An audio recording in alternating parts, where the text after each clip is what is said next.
I thought it was just my birthday until I realized something was wrong. You know that feeling when your gut screams at you, but your heart refuses to listen? That's where I was, standing in my own living room, surrounded by balloons and fake smiles, watching my son-in-law toast to my 70 years of life while his eyes told a completely different story. I should have known right then. I should have walked out. But I didn't. And that decision almost cost me everything I'd spent my entire life building.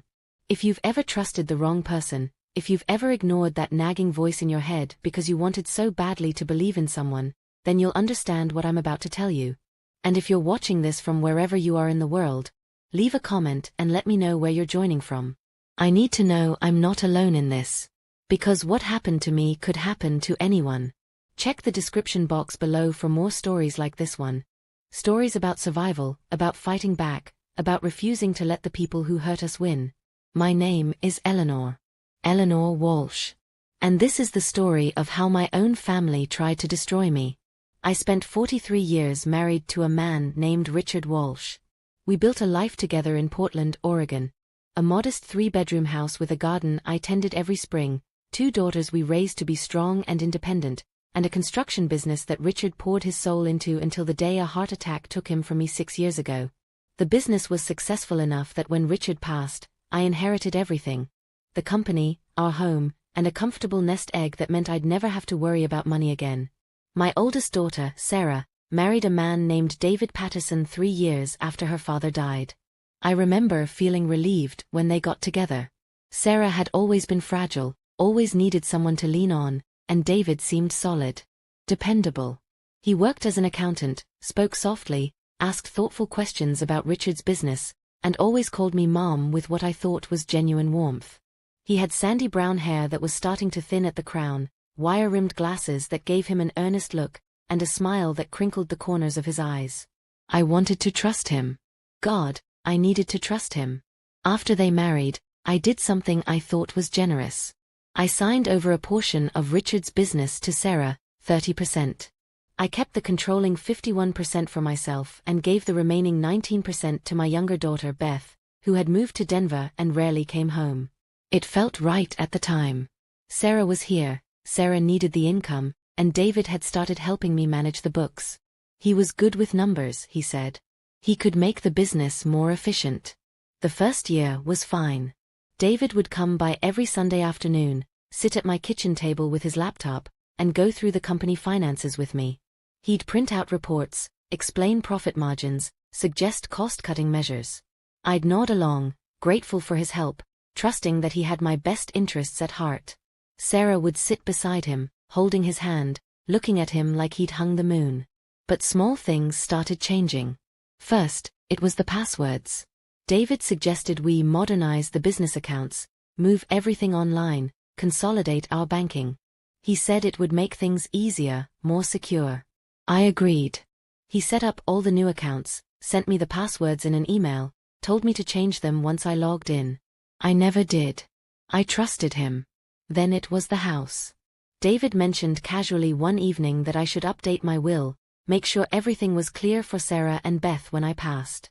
He even offered to set up a meeting with his lawyer friend, someone who specialized in estate planning, he said. Someone who could make sure the state wouldn't take a chunk of my assets when I died. It sounded reasonable. Responsible, even. I went to the meeting.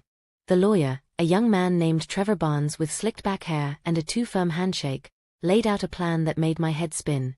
Living trusts, transfer on death deeds, power of attorney documents.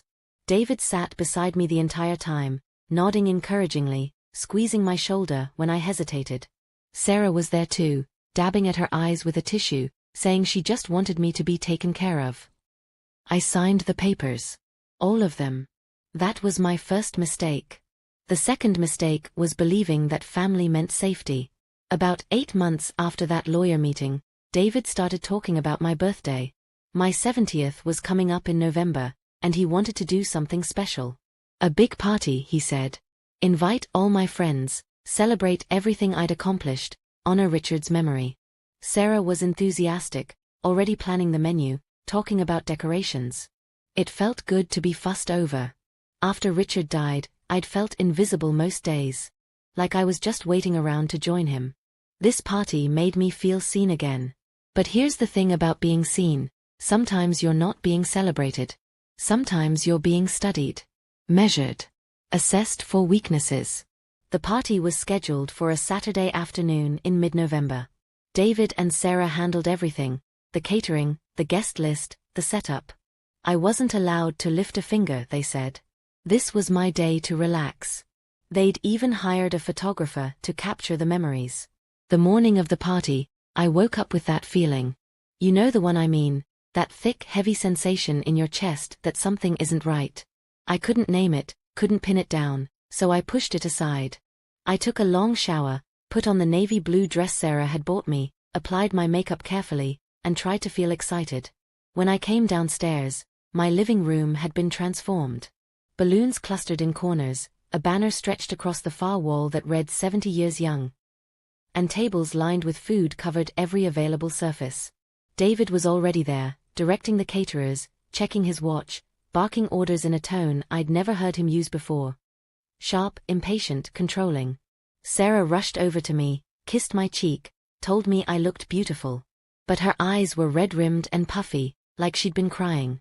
When I asked if she was okay, she just smiled too wide and said she was emotional about the milestone. That's when the guests started arriving. But here's what I noticed immediately: most of them weren't my friends.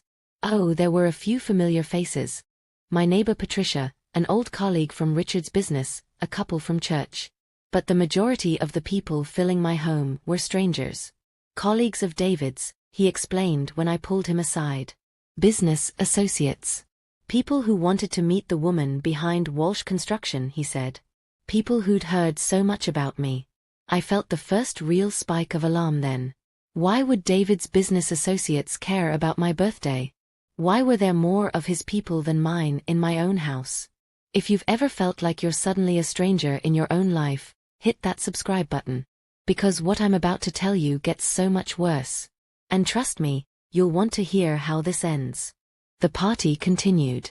People mingled, ate, laughed.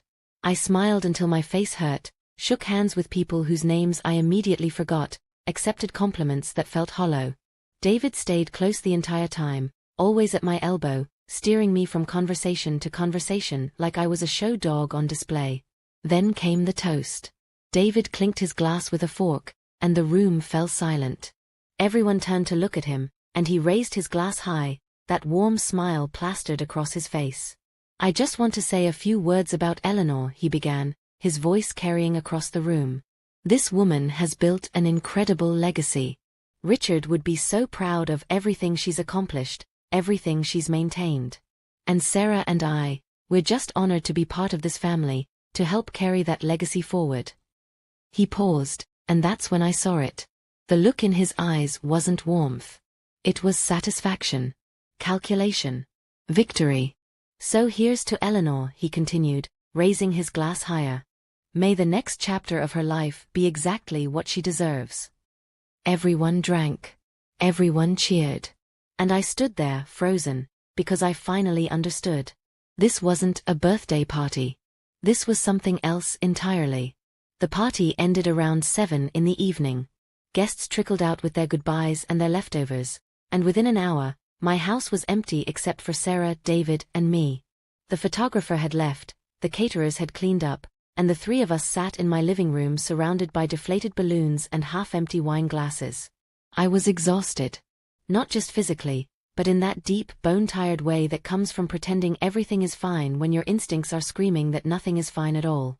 David was on his phone, typing rapidly. Sarah sat beside him on the couch, her leg bouncing with nervous energy. I watched them from my armchair, trying to shake off the unease that had been building all day. That was wonderful, I said finally, forcing brightness into my voice. Thank you both. It meant a lot.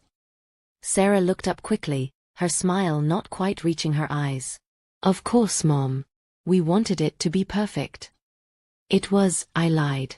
David set his phone down and leaned forward, resting his elbows on his knees. Eleanor, there's actually something we need to talk to you about. My stomach dropped. What is it? He exchanged a glance with Sarah, and she reached over to squeeze his hand. It's about the business, he said carefully. And the house. I felt my pulse quicken. What about them? Well, we've been going over the finances, really digging into the numbers, and the truth is, the business is struggling. It has been for a while. I blinked. What do you mean, struggling? The quarterly reports you showed me last month looked fine. Those reports were simplified, David said, his tone patronizing, like he was explaining basic math to a child. The reality is more complicated. There are debts. Outstanding loans Richard took out before he passed. Vendor contracts that are bleeding money. The business is operating at a loss, and it has been for almost 2 years. 2 years. He was telling me the business had been failing for 2 years, and this was the first I was hearing about it? Why didn't you tell me this before? I asked, my voice sharper than I intended. Because I didn't want to worry you, David said smoothly. You've been through so much already. I thought I could turn it around without burdening you with the details. But I can't.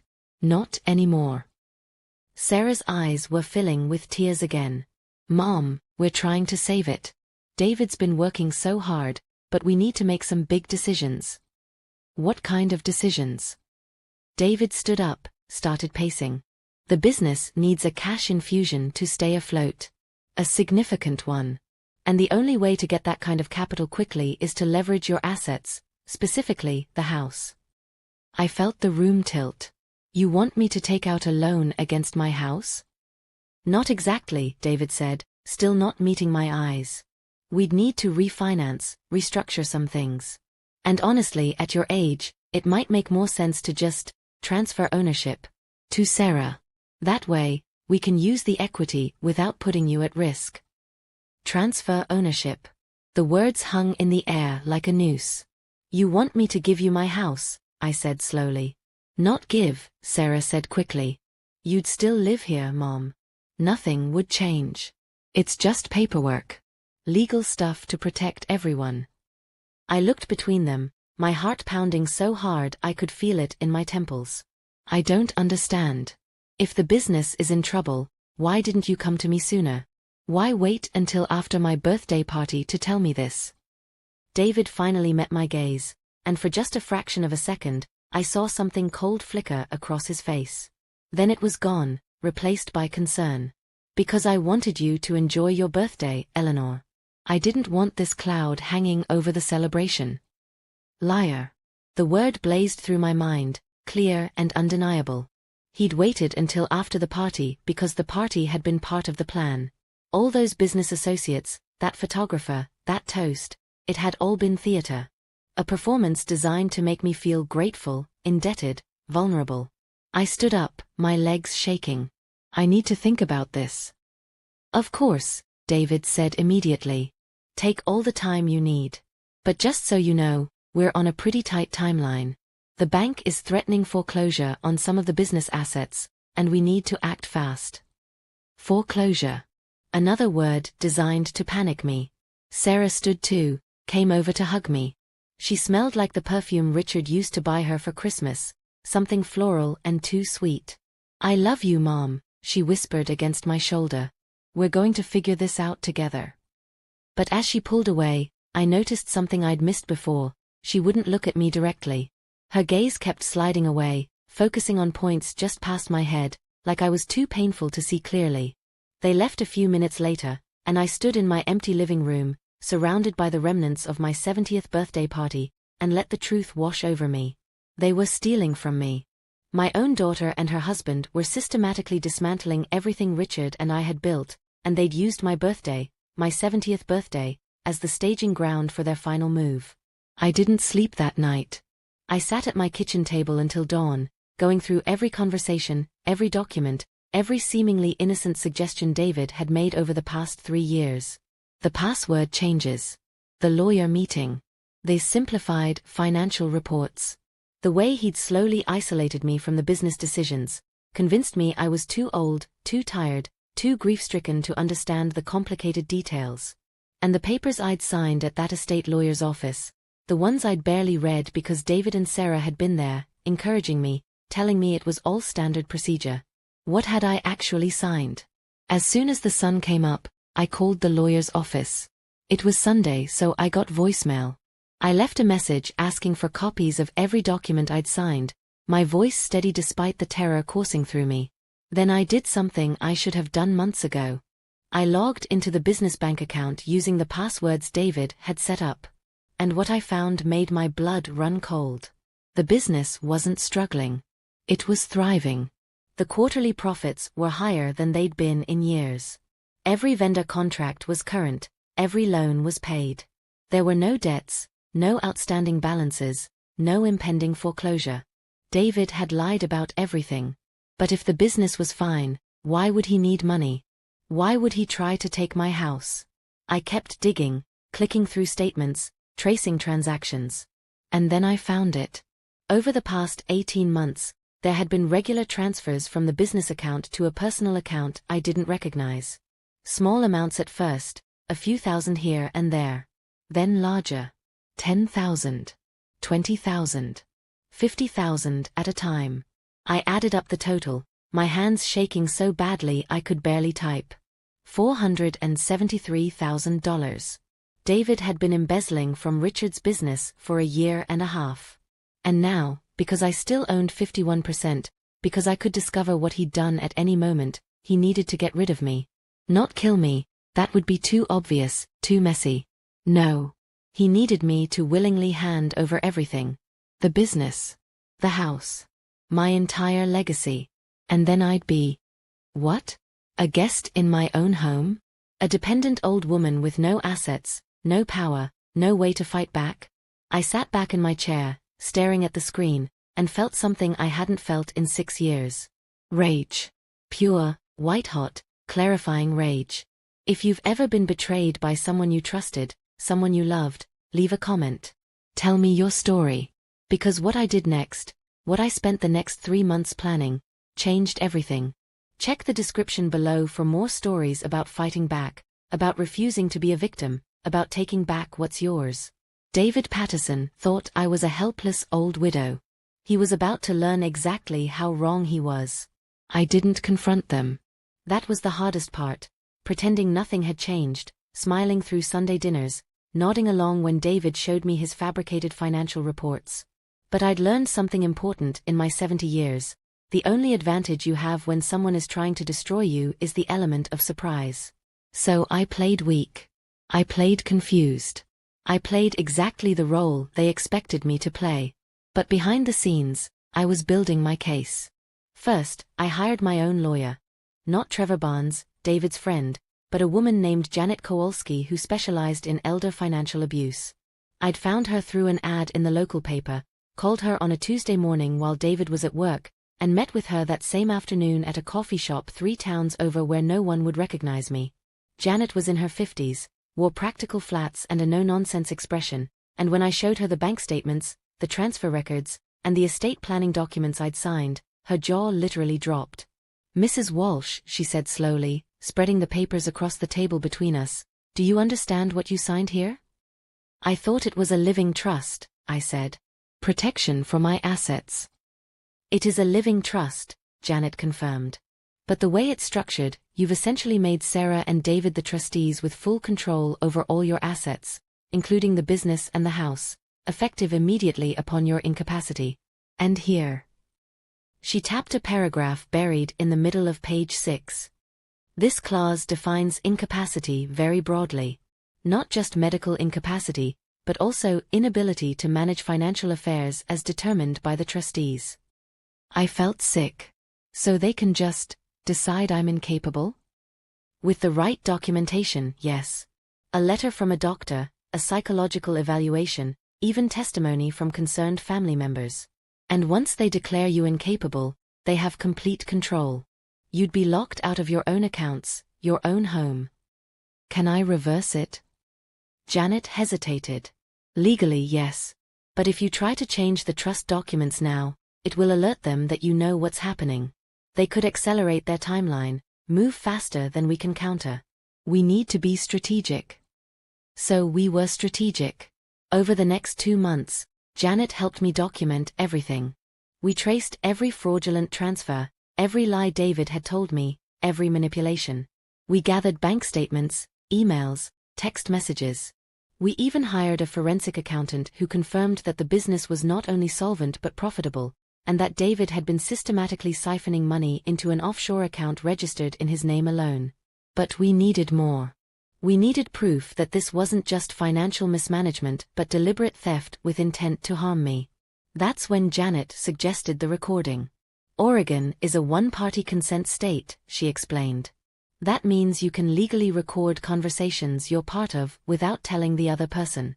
If you could get David to admit what he's doing, to explain his plan on tape, that would be the smoking gun. The thought made my stomach turn. Recording my own son-in-law felt like a betrayal, even though he was the one betraying me. But I thought about that birthday party, about standing in my living room full of strangers, about that cold look in David's eyes when he toasted to me getting exactly what I deserved. I thought about Sarah, my own daughter, who'd sat beside him through every lie. And I said yes. The opportunity came 3 weeks later, in mid-February. David called me on a Wednesday afternoon and asked if he could stop by that evening, alone. He said there were some urgent business matters we needed to discuss, some papers I needed to sign. I felt my heart rate spike, but I kept my voice steady. Of course. Come by around 7. Janet had already equipped me with a small recording device that looked like a pen. I tested it a dozen times that afternoon, making sure I knew how to activate it, how to position it so it would pick up both our voices clearly. When David arrived, I was sitting in my living room with the pen on the coffee table beside me, turned on and recording. He looked tired. There were dark circles under his eyes, and his shirt was wrinkled, unlike the usually meticulous David I knew. He sat across from me, pulled out a folder of documents, and didn't waste time with small talk. "Eleanor, I need you to sign these tonight," he said, sliding the papers across the table toward me. I picked them up, pretending to read them carefully even though the words were swimming in front of my eyes. "What are they?" "Transfer documents for the house and the remaining business shares. We found an investor who's willing to buy into Walsh Construction, but they need clear ownership before they'll commit. This will consolidate everything under Sarah's name, which will make the sale process much simpler." My hands were shaking. I set the papers down. "David, I'm still not sure I understand why this is necessary. You said the business was in trouble, but when I looked at the accounts last week..." His expression hardened. "You looked at the accounts?" "I wanted to understand what was happening," I said quietly. "And the numbers looked different than what you told me." There was a long silence. David's jaw clenched, and when he spoke again, his voice had lost all pretense of warmth. "Eleanor, let me be very clear.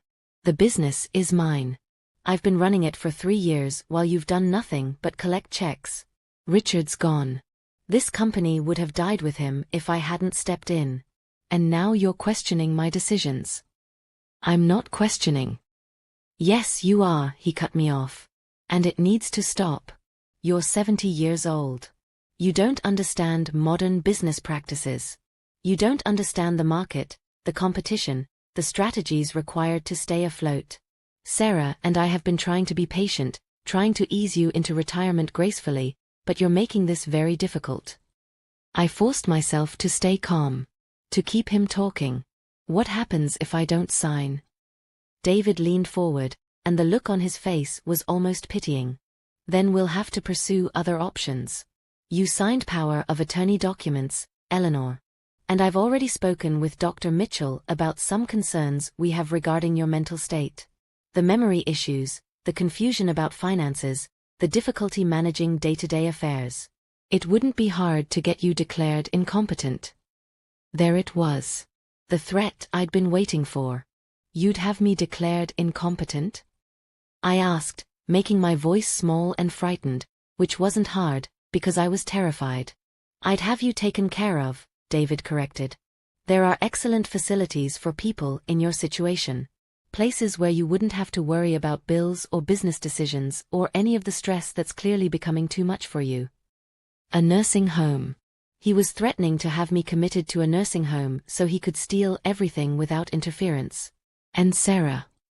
I whispered. "She agrees with this?" For just a moment, something flickered across David's face. Guilt, maybe, or discomfort.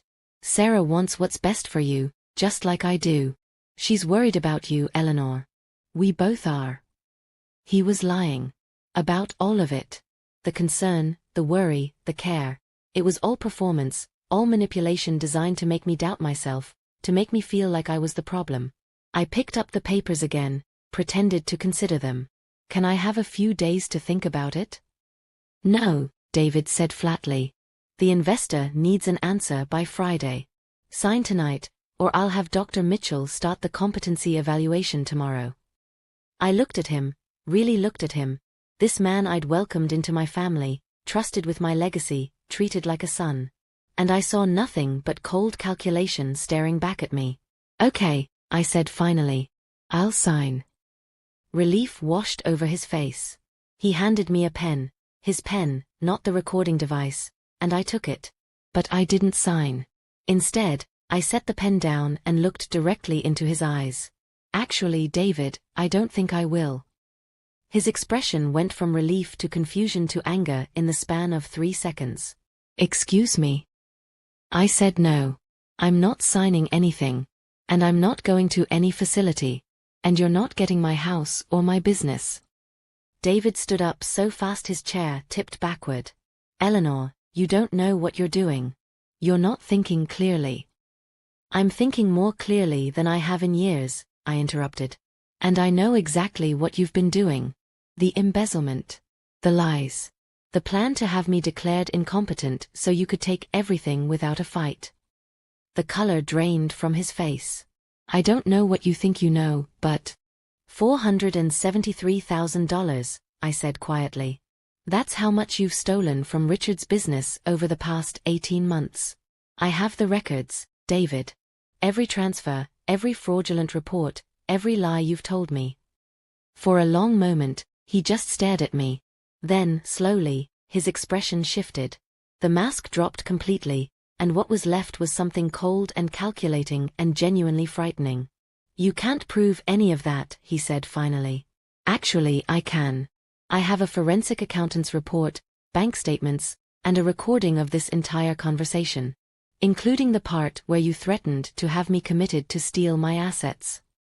I watched him process this, watched him realize that he'd been caught, that I'd outmaneuvered him. And then he did something that surprised me. He smiled. Eleanor, he said softly, if you go public with any of this, you destroy Sarah too. She's my wife. She's on the business accounts. She signed off on the trust documents. She was at every meeting with Trevor Barnes. You think you can take me down without taking your own daughter with me? And just like that, he'd found my weakness. Sarah. My daughter, who I'd carried and raised and loved despite all her flaws. Who was either complicit in this scheme or so completely under David's control that she'd enabled it without understanding the full extent of what he was doing. If I reported David, Sarah would face consequences too. At minimum, she'd lose the business shares. At worst, she'd face criminal charges as an accessory to fraud. David saw the hesitation in my face and pressed his advantage. Walk away, Eleanor. Sign the papers, move into a nice assisted living facility, and let us handle the business. I'll even send you monthly checks so you can maintain your lifestyle. But if you fight me on this, I will bury you. I will destroy Sarah's life in the process, and I will make sure everyone knows you were an incompetent old woman who lost her mind in grief and tried to take down her own family. I felt tears prick my eyes, not from fear, but from rage at the impossible position he'd put me in. Protect myself or protect my daughter. Seek justice or preserve what was left of my family. Get out of my house, I said quietly. David grabbed his folder, his face twisted with contempt. You have until Friday to change your mind. After that, I move forward with the competency evaluation. And Eleanor? I will win. I always win. He left, slamming the door hard enough to rattle the windows. And I sat in my living room, holding that recording pen, knowing I had everything I needed to destroy him, except the willingness to destroy my daughter in the process. That night, I called Janet and played her the recording. She listened in silence, and when it ended, she said exactly what I knew she would say. This is enough to press charges. Wire fraud, elder financial abuse, conspiracy. We can bury him, Eleanor. And Sarah. Janet hesitated. She'd likely face charges too. Unless we could prove she was coerced or unaware of the full extent of his actions. Could we prove that? Maybe. But it would be complicated. Expensive. And there's no guarantee. I thanked Janet and hung up. Then I sat in the dark for a long time, trying to figure out what Richard would want me to do.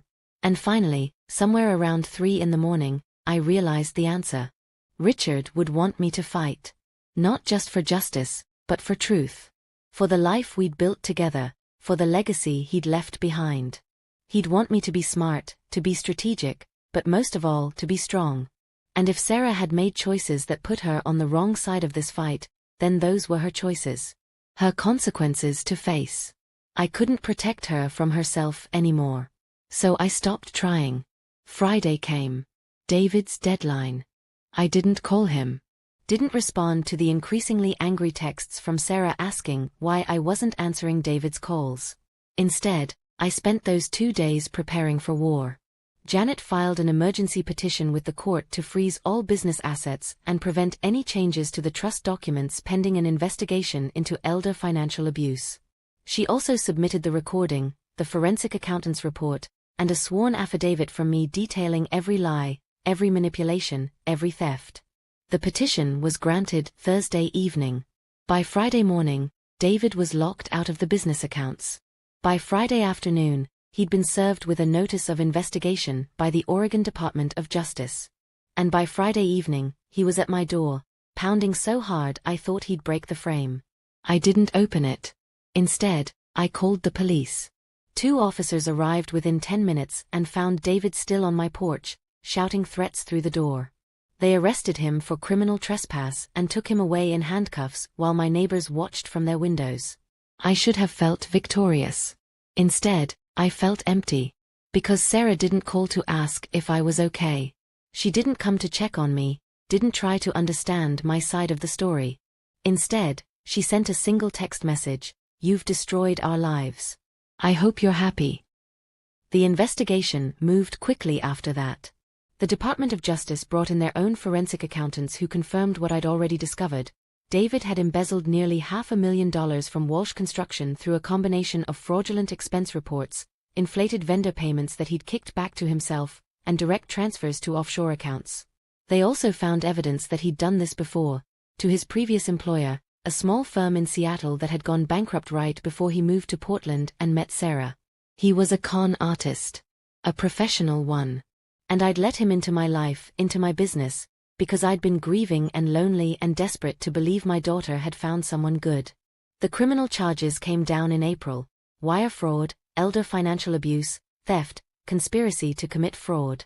David was arrested again, this time with bail set at $200,000. He couldn't pay it. Neither could Sarah. And that's when Sarah finally called me. I answered on the 3rd ring, my heart pounding. "Hello. Mom." Her voice was thick with tears. "Mom, please. I need your help." I closed my eyes. "Sarah." "He's in jail, Mom. They're saying he could go to prison for 20 years. I don't have the bail money. I don't have anything. Please. I know you're angry, but he's my husband. I need you." Part of me wanted to hang up. Wanted to let her suffer the consequences of the choices she'd made, the lies she'd enabled, the mother she'd been willing to sacrifice. But she was still my daughter. "Did you know?" I asked quietly. "Did you know what he was doing?" There was a long silence on the other end of the line. Then, so quietly I almost didn't hear it, I suspected. But I didn't want to know for sure. I just wanted to be taken care of. I didn't want to struggle anymore. And David made me feel safe, you know? After Dad died, everything felt so uncertain, and David had all these plans, all these ideas, and I let him take control. It wasn't an apology. It wasn't even really an explanation. But it was the truth. My daughter had been weak. She'd chosen comfort over integrity, security over morality, and she'd been willing to throw me aside to maintain that comfort. But she was still my daughter. "I'm not bailing him out," I said finally. But you can come home. Just you. Mom, I can't leave him. Yes, you can, I interrupted. You can leave him, you can file for divorce, and you can start rebuilding your life. Or you can go down with him. But I won't watch you destroy yourself for a man who used both of us.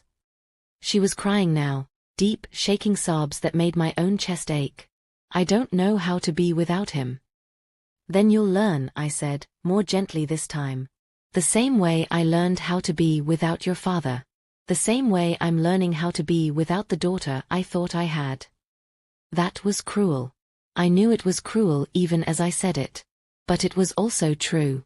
Sarah came home 3 days later with 2 suitcases and the shell-shocked expression of someone who'd just watched their entire world collapse. She moved into her old bedroom, barely spoke, spent most of her time curled up under the covers like she was 14 again. And slowly, so slowly, we started to talk. She told me things I hadn't known.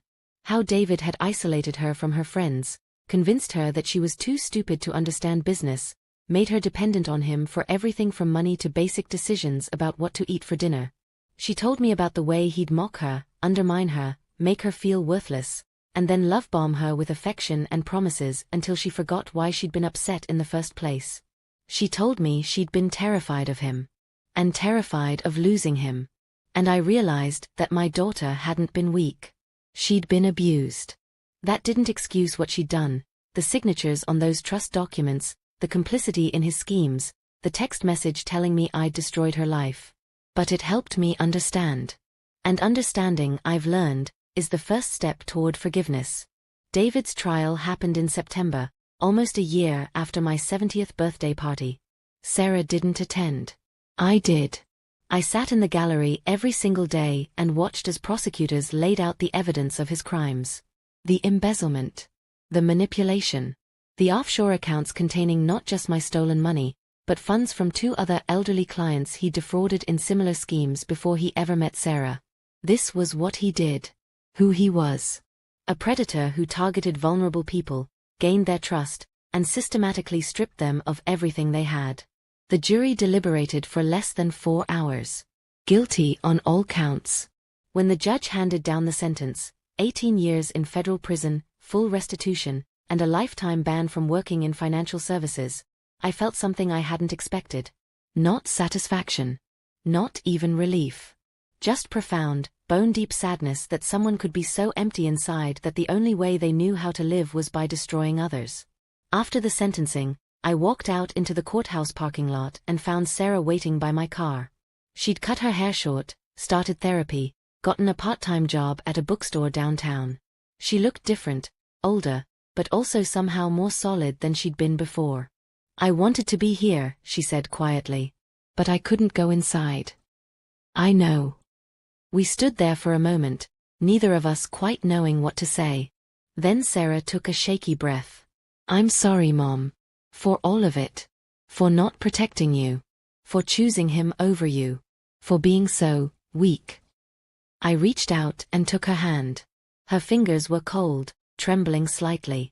You weren't weak, I said. You were trapped. There's a difference. I should have been stronger. Maybe. But you're here now. That takes strength too. She squeezed my hand, tears streaming down her face. Can you forgive me? I thought about that question for a long time. Forgiveness isn't something you do once and then it's finished. It's something you choose, over and over again, every day. I'm working on it, I said honestly. And I think that's the best I can offer right now. She nodded, wiping at her eyes. That's fair. That's more than fair. We went home together that day, and over the following months, we slowly rebuilt something that looked like a mother-daughter relationship. It wasn't what we'd had before, we'd both been changed too much for that. But it was real in a way our relationship hadn't been in years. Sarah moved out eventually, got her own apartment, continued therapy, started dating again. Carefully this time, with eyes wide open. She apologized to Beth, who'd flown in from Denver when she heard about the trial, and the 3 of us had dinner together for the first time in 5 years. We're not perfect. We're not even fully healed. But we're honest now in a way we never were before. As for me, I kept the business. I hired new management, people I vetted carefully, with backgrounds I checked thoroughly and references I actually called.